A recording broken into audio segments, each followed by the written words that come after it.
Bismillahirrahmanirrahim. Assalamualaikum warahmatullahi wabarakatuh.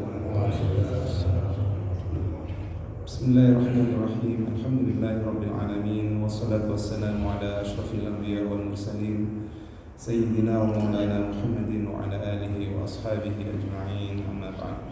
Alhamdulillah, bersyukur kepada Allah Subhanahu wa taala kita diberikan salah satu nikmat yang besar, yang agung, bisa melaksanakan perintah Allah Subhanahu wa taala, menjalankan perintah salat subuh, melaksanakan secara berjamaah.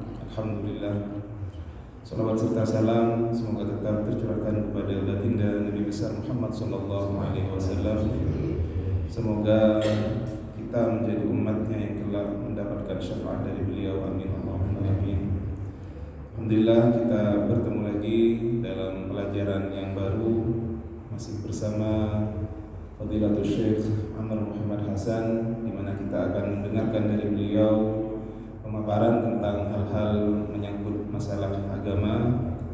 Mudah-mudahan kita bisa mengambil manfaat yang besar dari adanya beliau jauh-jauh dari Mesir, sehingga kita bisa mendapatkan manfaat yang sangat besar. Mari kita buka hati dan pikiran kita untuk menyimak apa yang akan disampaikan oleh beliau Fadilatul Syekh Amr Muhammad Hasan. Fa'alaihi falyatafaddal mashkura. Assalamualaikum warahmatullahi wabarakatuh. Alhamdulillah, hamdan katsiran tayyiban mubarakan fi kama yuhibbu rabbuna wa yarda. Alhamdulillah an jama'ana Allah subhanahu wa ta'ala ma'a hadhihi al-wujuh at-tayyibah fi hadhihi al-awqat al-mubarakah, awqat al-khair wal-barakat wal-nafahat. Alhamdulillahirabbil alamin.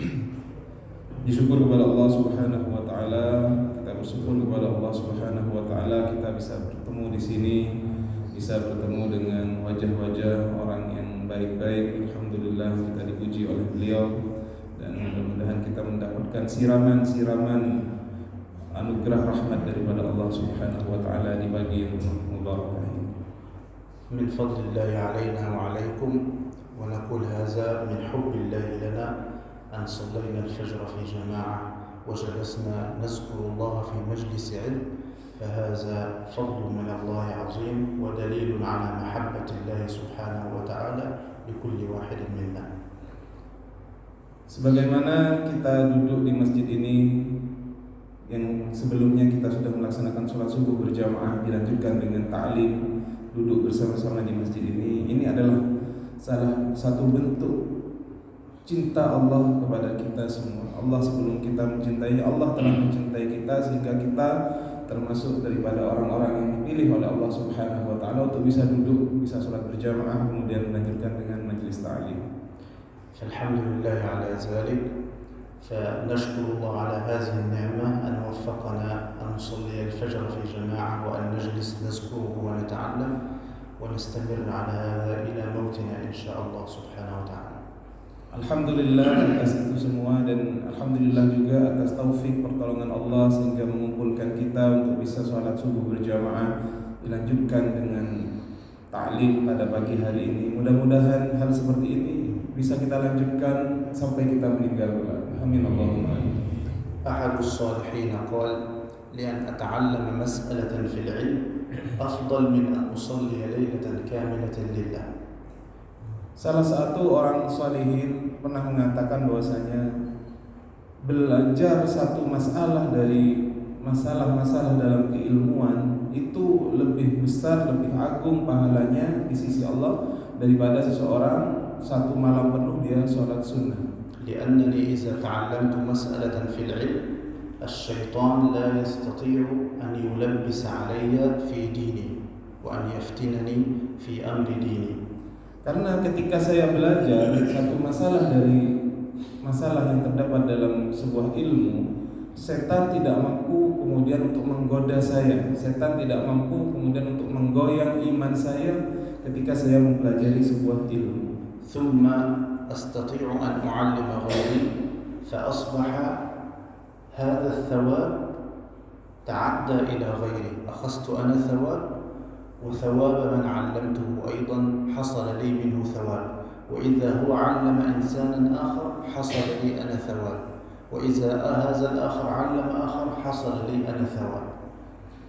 Demikian juga orang yang sudah belajar sebuah ilmu kemudian mengajarkan kepada orang lain, maka pahala mengajarkan itu akan kembali kepada dirinya. Demikian juga seterusnya, andaikan orang yang sudah belajar itu meneruskan kembali, diajarkan kepada orang lain, maka pahalanya akan kembali kepada orang yang pertama mengajarkannya, maka terus begitu.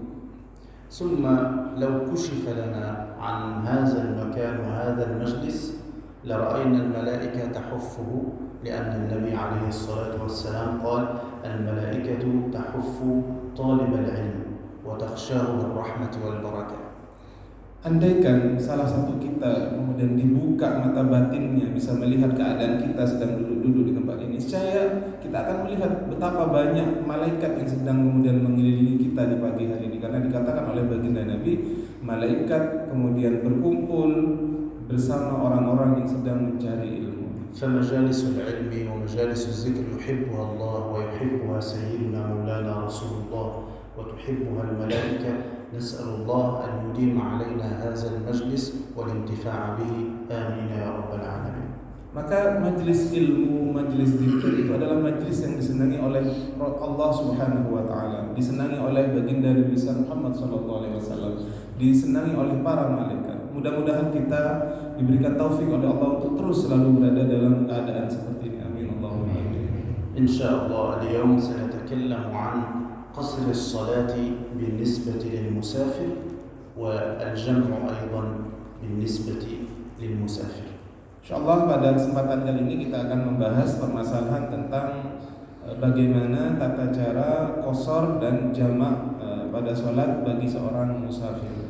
طبعا كل واحد منا أحيانا يسافر من بلدته إلى بلدة أخرى وتحضر الصلاة ويريد أن يصلي، فهنا الإسلام رخص يعني سهل وخفف على المسلم وأجاز له أن يقصر الصلاة، فتكون صلاة الظهر ركعتين وصلاة العصر ركعتين وصلاة العشاء ركعتين أيضا. Maka sebagaimana kita hidup di dunia ini sering kemudian bepergian ke negeri-negeri yang lain, bepergian ke kota-kota yang lain, maka syariat membolehkan kepada kita apabila kita sudah pergi mengunjungi tempat yang lain dan sudah mencapai syaratnya, kita dibolehkan salah satunya adalah mengqashar salat. Mengqashar salat itu menjadikan salat yang 4 rakaat menjadi 2 rakaat. Jadi kita jadikan zuhur 2 rakaat, asar 2 rakaat, isya 2 rakaat. فمثلا أنت أردت أن تسافر من هنا إلى جاكرتا لأن تقضي عملا، وستسافر بعد أن تصلي صلاة الصبح. هنا عندما يحضر صلاة الظهر تحضر صلاة الظهر، يجوز لك أن تصلي الظهر ركعتان وأن تجمع العصر معها في وقت الظهر، فتصلي الظهر ركعتين ثم تسلم السلام عليكم السلام عليكم، ثم تصلي العصر أيضا ركعتين، وهذا كله في وقت الظهر واسمه قصر الصلاة وجمعها. Semisal kita ingin bepergian ke Jakarta, kita berangkat setelah sholat subuh di pagi hari, maka kita sudah bepergian, di tengah perjalanan kita naik mobil itu sudah masuk waktu sholat zuhur, maka kita sholat zuhur 2 rakaat, kemudian dilanjutkan juga dengan sholat asar kita lakukan di waktu zuhur 2 rakaat juga. Maka hal demikian ini, sholat yang demikian ini dinamakan dengan sholat jamak dan sholat qashar. أو مثلا نزلت من الطائرة والقطار بعد أن أذن العصر ولم تصلي الظهر، هنا تتوضأ وتصلي الظهر ركعتان وتنتهي من الظهر وتصلي العصر ركعتان، وبذلك الصلاة صحيحة، وهذا اسمه جمع التأخير، يعني أخرت صلاة الظهر إلى أن جعلتها مع صلاة العصر وهو جائز لا بأس به. Ataupun kita baru keluar turun dari kereta api, misalkan perjalanan kita selesai sudah masuk waktu asar, kita belum sholat zuhur, tapi kita kemudian turun dari kereta api, kita wudhu, kemudian sholat zuhur, kemudian dilanjutkan dengan sholat asar, maka ini namanya adalah sholat jamak takhir, dan ini diperbolehkan dalam syariat Islam. أيضا هذا مع المغرب والعشاء يجوز أن تجمعهما جمع تقديم في وقت المغرب، ويجوز أن تجمعهما جمع تأخير في وقت العشاء، لكن المغرب لا قصر فيها، هي 3 ركعات كما هي لا قصر فيها. Demikian juga sholat maghrib dan sholat isya ini bisa dijamak, artinya dikumpulkan, baik jamak takdim artinya melakukan sholat isya di waktu maghrib, ataupun jamak takhir melakukan sholat maghrib di waktu isya, dikumpulkan. Adapun sholat maghrib ini sholat yang kemudian tidak bisa dikosor, artinya sholat yang 3 rakaat ini kemudian tidak bisa dikosor. أما صلاة الصبح لا قصر فيها، هي ركعتان كما هي، ولا تجمع مع صلاة أخرى، وإنما تصلى في وقتها من وقت طلوع الصبح إلى وقت طلوع الشمس. Adapun sholat subuh juga sholat yang kemudian tidak bisa dikosor, maka rakaatnya tetap 2, tidak bisa dikosor lagi. Adapun waktunya ataupun dia juga tidak bisa dijamak, artinya sholat subuh tetap dilaksanakan di waktu subuh itu, yaitu sejak terbitnya fajar shadiq sampai terbitnya matahari. طيب إذن الآن هل كل سفر نقصر الصلاة به أم هناك شروط لهذا السفر؟ طبعا شروط لهذا السفر الذي سنسافره ويجوز به قصر الصلاة الرباعية، هناك شروط. Apakah kemudian semua perjalanan boleh kita mengqashar salat?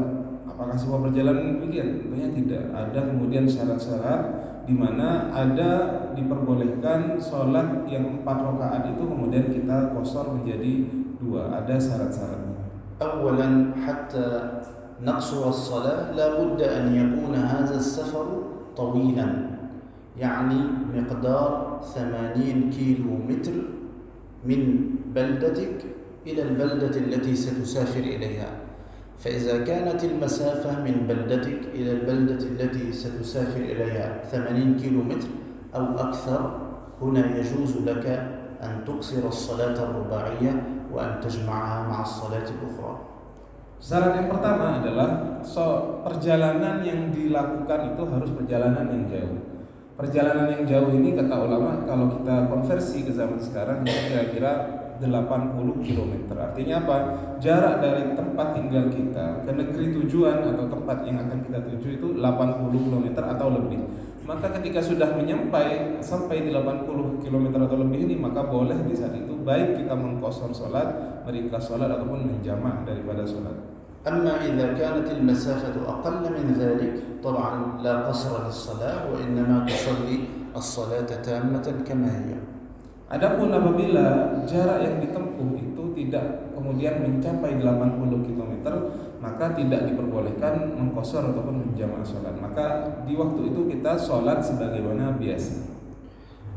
ثانيا أن يكون هذا السفر الذي سأسافر إليه هو سفر في طاعة وليس في معصية. مثلا سأسافر إلى الحج، سأسافر لأداء عمل، سأسافر للتجارة، سأسافر لقضاء مصلحة، هذا سفر في طاعة.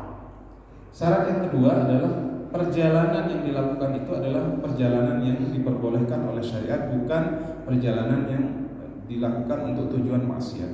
Misalkan perjalanan untuk haji, perjalanan untuk bisnis, perjalanan untuk melakukan sebuah agenda dalam kehidupan kita, maka hal itu yang dibolehkan. Adapun perjalanan dengan tujuan maksiat maka tidak boleh qashar ataupun jamak. أما إذا أنشأ السفر لأجل المعصية، لأجل مثلا أن يسرق، لأجل مثلا والعياذ بالله أن يقطع الطريق، لأجل أن يزني، وسافر من بلدته إلى بلدة أخرى ويريد الصلاة، طبعا هنا لا حق له ولا يجوز له أن يكسر الصلاة لأنه سافر من أجل المعصية، والرخص لا تناط بالمعاصي. Adapun apabila seorang pergi melakukan perjalanan tujuannya untuk maksiat, mau maling, mau merampok, mau berzina, mau semuanya yang kemudian itu maksiat, maka di saat itu apabila dia dalam perjalanan mau mengqashar dan menjamak salat maka tidak diperbolehkan karena perjalanannya sendiri sudah maksiat, maka tidak dikenakan dia untuk melakukan jamak ataupun qashar. نعم طبعا هذه رخص من الله سبحانه وتعالى، قصر الصلاة، التيمم، الجمع الصلاة رخصة من الله، يعني تخفيف من الله للمسلم، وهذا التخفيف العاصي لا حق له فيه لأنه أساء الأدب مع الله سبحانه وتعالى. Maka keringanan-keringanan yang diberikan, rukhsah yang diberikan oleh Allah Subhanahu wa taala dalam perkara salat ini, baik jamak ataupun qashar ataupun dalam hal tayammum, ini adalah sebuah bentuk keringanan dari Allah Subhanahu wa taala agar orang Islam tidak terbebani dalam perjalanannya. Adapun orang yang maksiat kepada Allah, dia sudah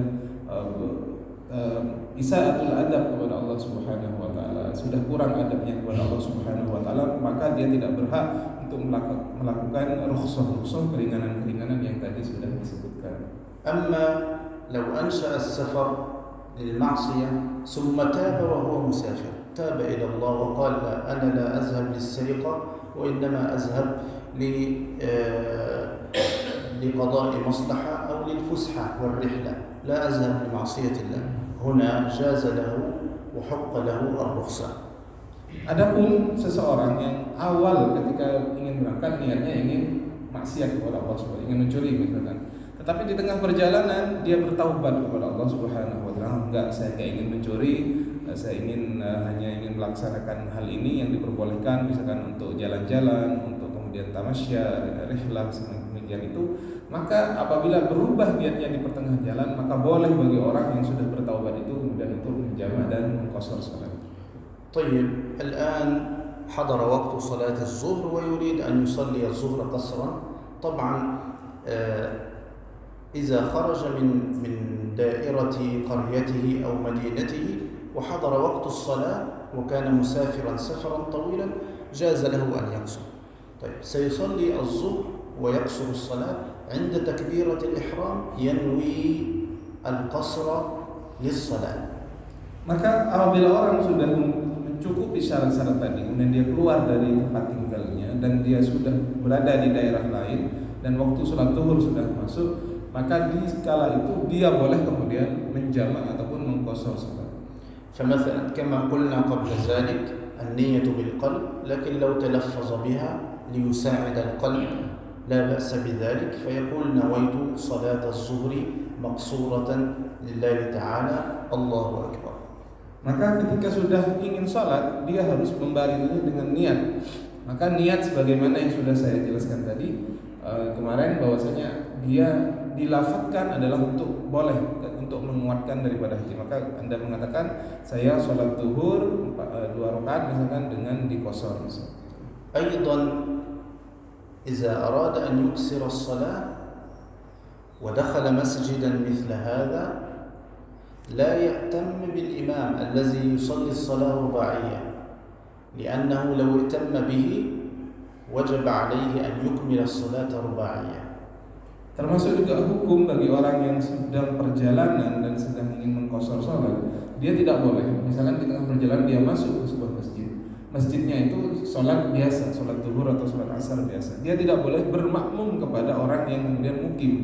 Adapun apabila dia memaksa untuk bermakmum kepada orang yang mukim, maka dia harus menggenapi bilangan rakaatnya seperti imamnya, yaitu salat 4 rakaat. وإنما لو كان معه جماعة هو وأصحابه أو هو وزوجته يأخذون مكانا في المسجد ويقصرون الصلاة، يصلون الظهر ركعتين والعصر ركعتين، إذن هنا جاز لهما أن يقصر الصلاة. أما لو ائتم بالإمام أو بأحد ممن يتم الصلاة وليس مسافر، هنا لا حق لهما في قصر الصلاة. Maka yang harus dilakukan kalau kita musafir dan kita masuk ke sebuah masjid, kita tidak ikut sholat yang dilakukan oleh orang yang berada dalam masjid yang dalam keadaan tidak musafir itu. Yang kita lakukan adalah kita pergi ke salah satu tempat pojokan atau apa, kita sholat bersama orang yang sama-sama musafir dengan kita, baik itu istri kita ataupun teman-teman kita. Maka di saat itu kita melakukannya seperti itu. Jadi tidak ikut sholat bersama orang yang tidak musafir.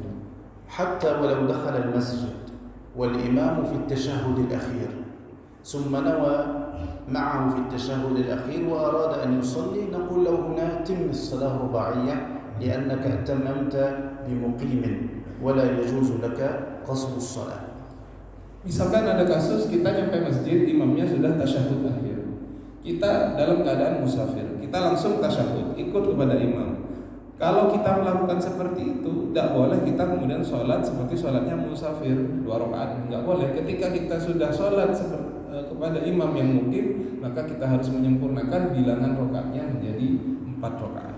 طيب الآن نأتي إلى مسألة. الحمد لله نحن الآن صلينا صلاة الصبح، هذا العلماء يسميه أداء يعني صلينا الصلاة في وقتها. أما لو هناك إنسان نام وظل نائما إلى أن طلعت الشمس ثم قام وصلى الصبح، نسميه صلى قضاء، يعني صلى الصلاة في غير وقتها. Kemudian sholat yang kita lakukan pada pagi hari ini, yang kita lakukan di masjid ini namanya sholat adaan, sholat yang kemudian kita tunaikan pada waktunya. Namun semisal ada kasus orang bangun ketika matahari sudah terbit, kemudian dia mau sholat subuh, maka sholat yang dia lakukan namanya sholat qadaan.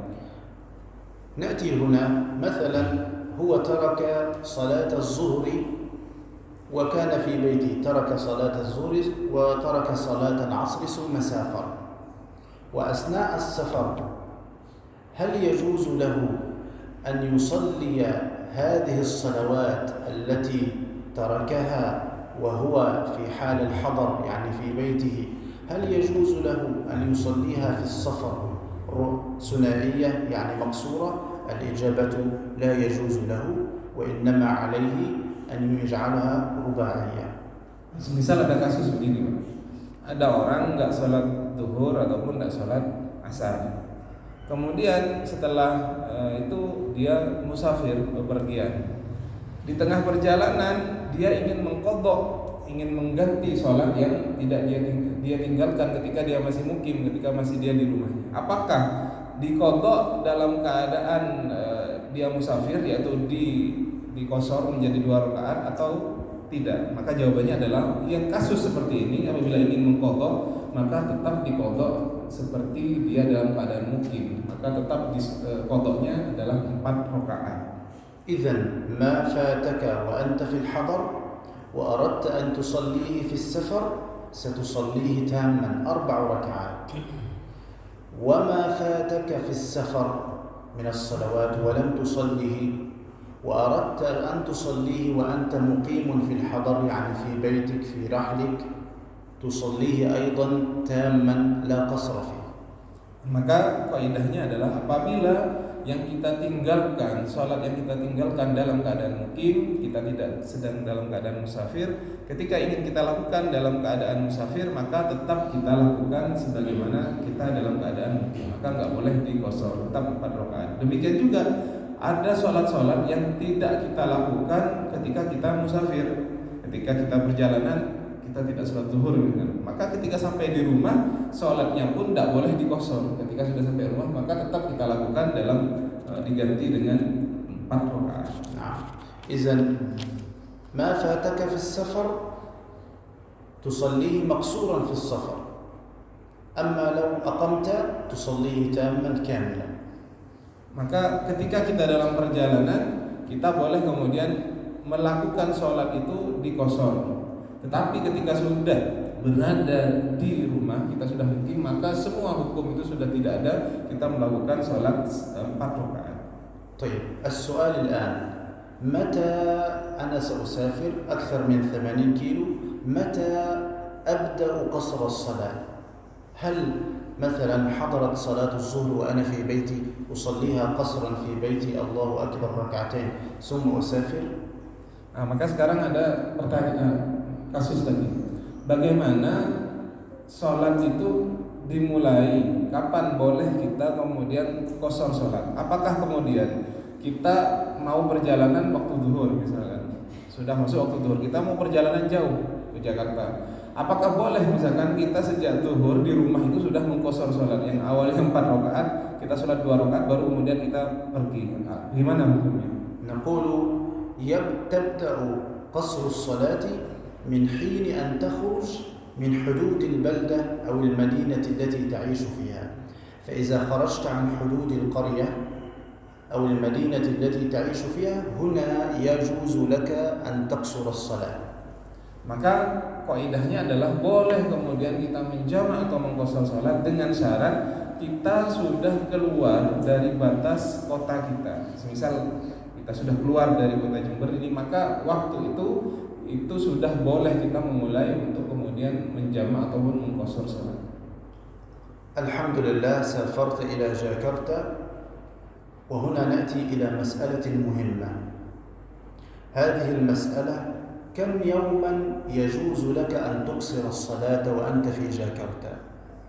Kemudian ada kasus lagi, kita sudah perjalanan, sudah nyampe ke Jakarta. Nah di Jakarta ini ketika sudah kita tinggal di Jakarta, berapa hari kita boleh sholat jamak dan qashar ketika kita berada di Jakarta? Gimana cara menyelesaikannya? أنت ستسافر إلى جاكرتا لتنتهي من عمل.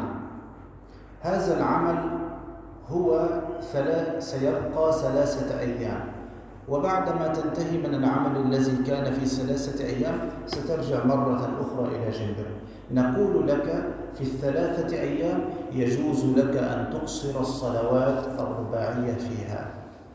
Misalkan kita ke Jakarta punya tujuan bisnis ataupun sesuatu yang kita akan planning itu 3 hari, 3 hari selesai. Setelah 3 hari kita akan balik lagi ke Jember. Maka selama 3 hari ini boleh kita menjamak dan mengqashar salat sampai kita balik ke Jember. أيضا مثال آخر، العمل سينتهي في 3 أيام ونصف، يعني 4 أيام إلا قليل. أيضا يجوز لك أن تقصر الصلاة الرباعية وأن تجمعها مع الصلوات الأخرى. Demikian juga misalkan apabila pekerjaan itu akan kita selesaikan dalam waktu 3 hari setengah, 4 hari kurang setengah hari, maka kalau waktunya masih 3 hari setengah itu boleh juga kita masih menjamak dan mengqashar salat di Jakarta. مثلا أنت في هذا اليوم يوم الأربعاء ستسافر من جنبر إلى جاكرتا. سافرت في يوم الأربعاء، طبعا سافرت صباحا، هذا الصباح لا يحسب، وإنما سنحسب لك من ليلة الخميس التي ستبدأ في المغرب هذا اليوم. إذن الخميس ليلته ونهاره هذا أول يوم، ليلة الجمعة ونهارها ثاني يوم، ليلة السبت ونهاره ثالث يوم، ليلة الأحد ونهاره هذا رابع يوم. فلو أنهيت العمل في يوم الأحد قبل مثلا صلاة الظهر أو قبل صلاة العصر نقول لك هذا الوقت كله يجوز لك أن تقصر الصلاة فيه. Maka kita berikan contoh misalkan begini. Kita ingin ke Jakarta berangkat subuh di hari Rabu ini, berangkat subuh setelah sholat subuh. Maka sholat hari ini, hari subuh, hari Rabu ini, dan juga sampai nanti malam itu tidak dihitung dari hitungan harinya. Maka kita menghitung hari kita musafir itu sejak hari Kamis dan malamnya. Jadi malam Kamis dan hari Kamis itu dihitung hari pertama. Hari Jumat dan malamnya itu hari kedua, kemudian malam Sabtu dan Sabtunya itu ketiga, kemudian malam Ahad dan Ahadnya itu hari keempat. Maka selama 4 hari ini, semisal kita di Jakarta hari Minggu, hari Ahad, sholat duhurnya itu masih bisa kita lakukan dengan jamak dan qashar. إذن النهار الذي سافرت فيه لا يحسب من 4 أيام إلا قليل، لا يحسب. أو سافرت ليلا لا يحسب أيضا في يوم السفر. وفي يوم الرجوع أيضا النهار لا يحسب والليل أيضا لا يحسب. فالمهم أن تكون الفترة ما بين الذهاب والرجوع 4 أيام إلا قليل، فهنا يجوز لك قصر الصلاة الرباعية. Maka cara hitungannya 3 atau 4 hari yang dibolehkan untuk menjamak dan mengqashar ini adalah kaidahnya adalah pagi hari kita melakukan qashar itu tidak termasuk hitungan dari 4 hari ini. Malam hari juga tidak termasuk hitungan. Hitungan dimulai baru ketika malam berikutnya maka itu dimulai penghitungan hari yang 4 hari itu, dan dibolehkan selama 4 hari kita itu jamak ataupun qashar salat. أما إذا كنت ستمكث في جاكرتا 4 أيام كاملة فأكثر غير نهار وليلة السفر، هنا نقول لك أول ما تنزل جاكرتا يجب عليك أن تتم الصلاة ولا قصر لك.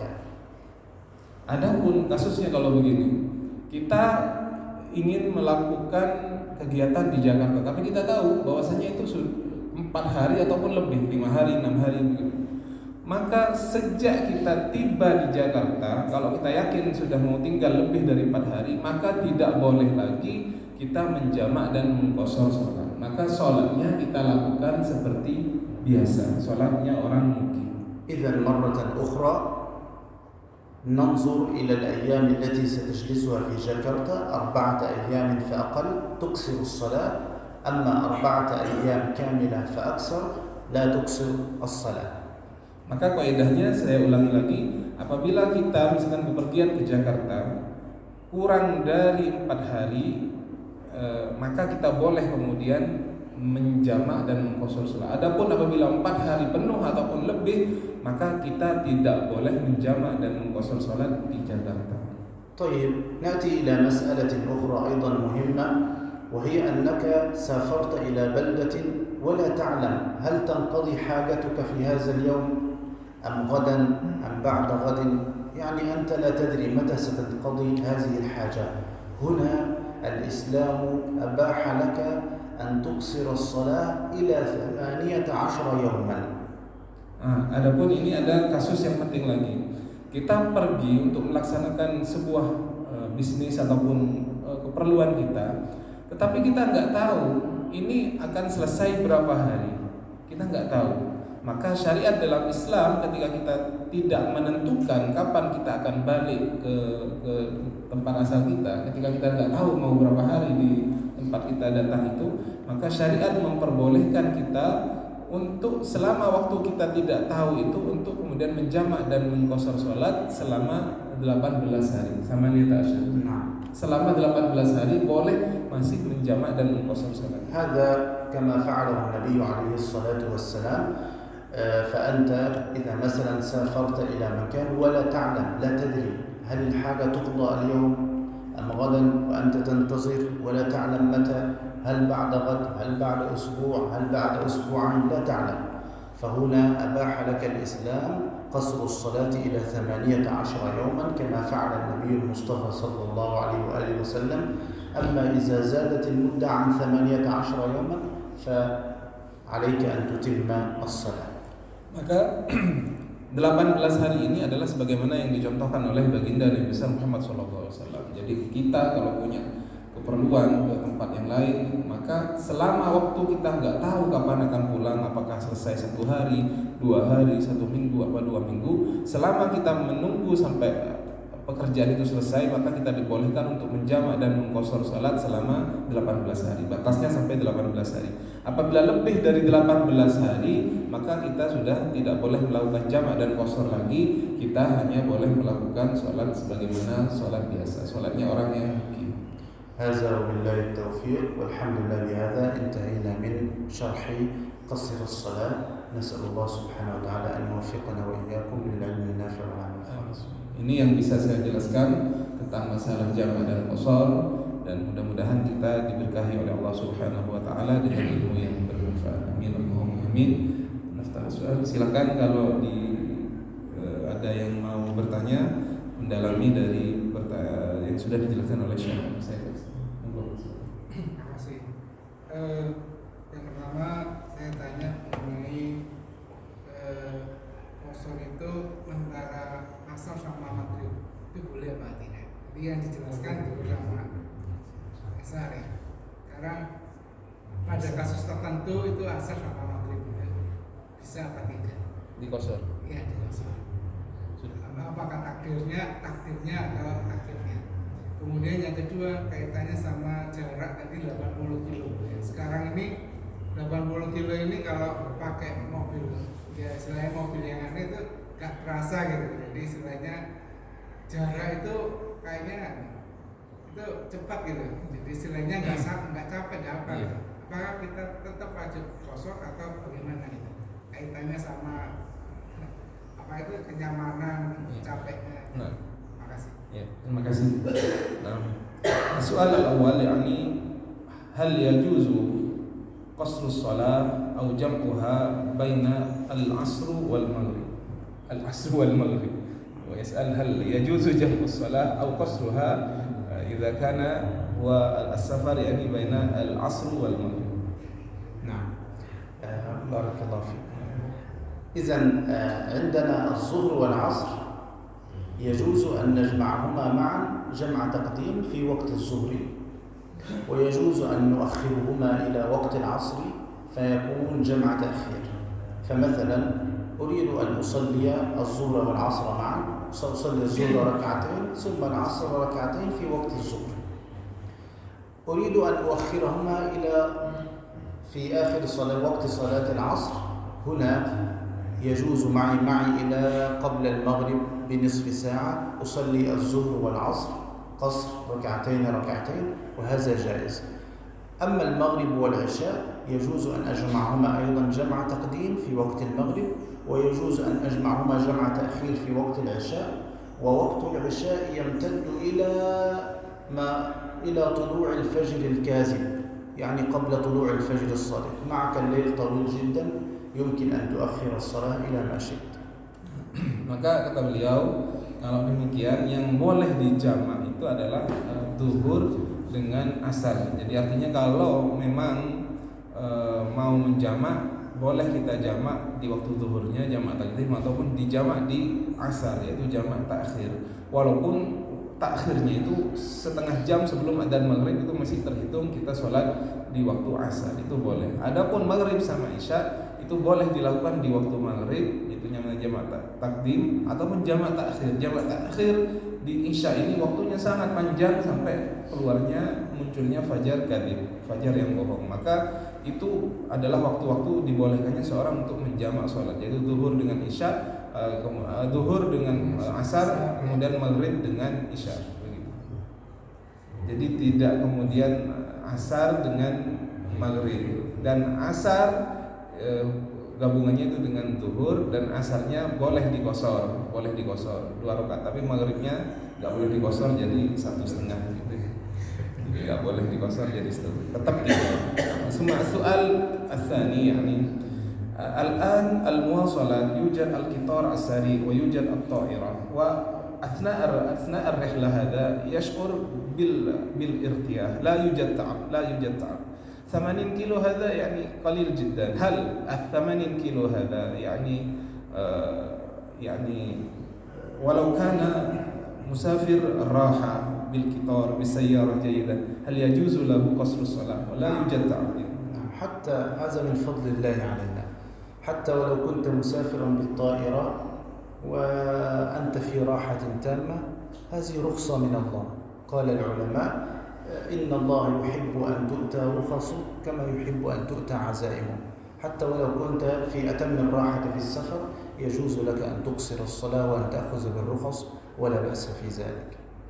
Maka tadi dikatakan maksudnya 80 kilo ini adalah rukhsah yang diberikan oleh Allah Subhanahu wa taala. Walaupun perjalanannya itu perjalanan yang tidak kerasa, pakai kereta cepat, pakai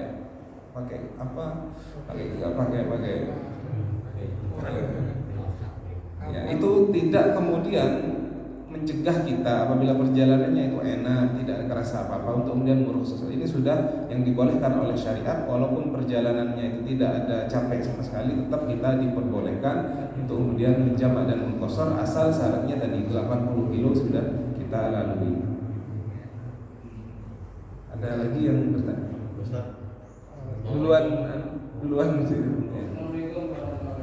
Waalaikumsalam warahmatullahi wabarakatuh. Tanya ini, rusuk sama normal itu apa lebih afdal Terima kasih.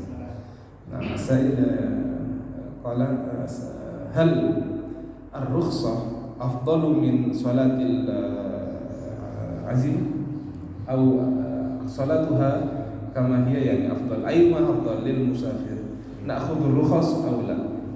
Barakallahu fikum. Terima kasih soalnya جيد. يقول هنا ونحن نسافر الأفضل نأخذ بالرخصة أم نصلي الصلاة التامة العزيمة؟ نقول لك كما فعل رسول الله سيدنا رسول الله صلى الله عليه وسلم ما سافر سفرا إلا وكان يكسر الصلاة فيه صلى الله عليه وسلم ويأخذ بالرخص. Maka sebagaimana kita meniru baginda Nabi besar Muhammad SAW, ketika beliau dalam perjalanan itu selalu beliau kalau perjalanannya jauh beliau selalu menjamak dan mengqashar salat. Maka dalam hal ini saya mengatakan bahwasanya sebagaimana Rasulullah mengambil rukhsah, kita sebagai umatnya lebih baik kita juga mengambil rukhsah yang sudah diberikan oleh Allah Subhanahu wa taala kepada kita. Dan pertanyaannya sangat bagus. Bismillah. Assalamualaikum warahmatullahi wabarakatuh. Waalaikumsalam. Yang saya tanyakan, ketika kita mau ke Jakarta atau Surabaya yang sudah lebih dari 80 km, tapi saat waktu zuhur sudah masuk, padahal kita masih di rumah.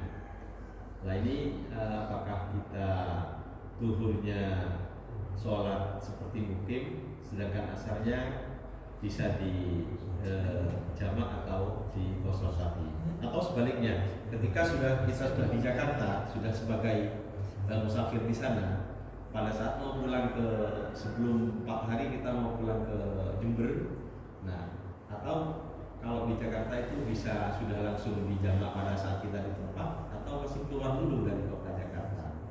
Kalau dari sini kan harus keluar dulu dari kota Jember kan. Baik.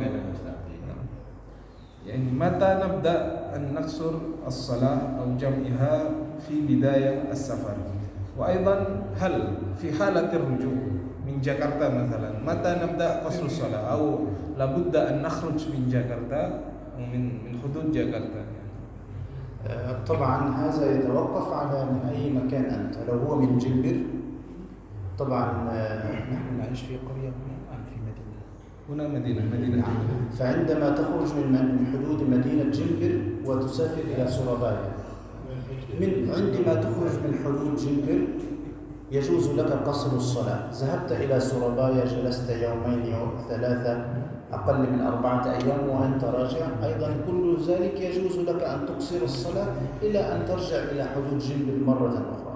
فإذا دخلت إلى حدود جمبر مرة أخرى ورجعت من السفر هنا تتم الصلاة. Maka untuk permulaannya, apabila kita baru mau keluar, maka syarat yang pertama itu harus kita keluar dari batasan Jember. Kita ingin ke Surabaya atau ke Jakarta, maka kita boleh menjamak dan mengqashar sholat itu ketika sudah keluar dari batasan Jember ini. Gak boleh sejak di rumah sudah mulai jamak dan qashar. Harus keluar dulu dari batasan Jember. Wa amma fil 'audah min as-safar أيضا يقصر أيضا إلى أن يدخل إلى حدود جمبر. لا مثلا هو في جاكرتا أسبوع مثلا يقصر ويريد أن يذهب إلى جمبر أن يرجع إلى الجمبر، متى نبدأ هل يجوز له قصر الصلاة في جاكرتا يعني لا يخرج من حدود جاكرتا؟ لا، في حدود البلدة العملية. لو داخل جاكرتا مدينة من المدن خرج من حدود هذه المدينة يقصر. لا هو في جاكرتا أسبوع مثلا وهو يصلي مقيم لا يجوز له أن يقصر الصلاة، والآن يريد أن يرجع إلى جمبر، متى نبدأ القصر؟ هل يخرج من حدود جاكرتا. Demikian juga ketika kembali kan di Jakarta 7 hari. 7 hari ini kan sudah lebih dari 4 hari, maka nggak boleh kita jamak dan qashar. Sudah tahu 7 hari, maka ketika kita ingin kemudian balik ke Jember, kita mulai jamak dan qashar sholat itu ketika sudah keluar dari batasan Jakarta. Kan sudah nyampe mana baru kita boleh jamak dan qashar. أيضا هناك مسألة، مثلا يأتي مثلا رجل يعمل مثلا مثل كلنا نعمل، يقول أنا أدخل إلى العمل الذي عندي، مثلا هو دكتور طبيب مثلا، ويدخل إلى غرفة الجراحة قبل صلاة الظهر ثم يستمر في إجراء عملية الجراحة إلى ما قبل صلاة المغرب، هذا ليس مسافر، لكن ورد حديث عن النبي صلى الله عليه وآله وسلم حتى يزيل الحرج عن المسلمين أجمعين أنه يجوز له جمع الصلاة، لا يوجد قصر، وإنما سيجمع الظهر مع العصر في وقت العصر. وإذا مثلا دخل بعد صلاة الظهر مثلا بنصف ساعة وسيخرج بعد صلاة المغرب أو بعد صلاة العشاء، نقول له اجمع المغرب 4 ركعات، الظهر 4 ركعات، العصر 4 ركعات في وقت الظهر. هذه رخصة أيضا من الله سبحانه وتعالى، لأن هذا يأتي كثيرا من الأطباء هذا السؤال، ويأتي أيضا من طلبة العلم الذين في كليات العلوم يدخل إلى المعمل مثلا بعد صلاة الظهر ولا يخرج إلا بعد العشاء، أو رجل يقضي أعمال وأشياء ولا يستطيع أن يصلي، فهنا نقول له اجمع الظهر 4 ركعات مع العصر 4 ركعات في وقت الظهر أو في وقت العصر. Termasuk hal yang penting di zaman ini adalah misalkan ada seorang dokter bedah. Dokter bedah dia akan mulai membedah pasien dari waktu sebelum sholat zuhur sampai nanti waktu asar baru selesai. Maka bagi dokter yang kemudian sedang membedah praktek bedah di rumah sakit ini, maka boleh yang demikian karena dia kemudian berterusan datangnya pasien itu dan dia harus melakukan pembedahan dalam waktu yang lama, boleh dia kemudian menjamak sholat, tetapi tidak boleh dikosor. Artinya boleh dia menjamak, tetapi tetap dilaksanakan zuhur 4 rakaat, asar 4 rakaat, baik dijamak di waktu zuhur ataupun dijamak di waktu asar. Demikian juga kita samakan dengan hal-hal yang lain. Misalkan ada mahasiswa kemudian sedang praktek pekerjaan apa yang kemudian tidak bisa melaksanakan sholat kecuali di jamak, waktunya sangat lama begitu, dari sebelum zuhur sampai asar, maka hal-hal demikian ini boleh kita lakukan jamak sholat, menjamak sholat, tapi tidak boleh dikosor. Tetap 4 rakaat tapi tidak boleh dikosor menjadi 2 rakaat. Nah, demikian yang bisa disampaikan. Kita akhiri dengan doa. Alhamdulillah, Allahumma lakal hamdu wa lakal syukru. Amin. Billahi jalali wajhika wa azimi sultanik. Allahumma salli ala sayyidina Maulana Muhammad wa ala alihi wa sahbihi wa sallam. Allahumma inna nas'aluka bi hubbika li sayyidina Muhammad wa bi hubbihi laka wa bis-sirri alladhi baynaka wa baynahu an taj'alana mimman yastami'una al-qawla fayattabi'una ahsana. Allahumma akrimna bi-nur al-fahm wa akhrijna min dhulumati al-wahm وافتح علينا بمعرفة العلم وسهل أخلاقنا بالحلم واجعلنا ممن يستمعون القول فيتبعون أحسنه.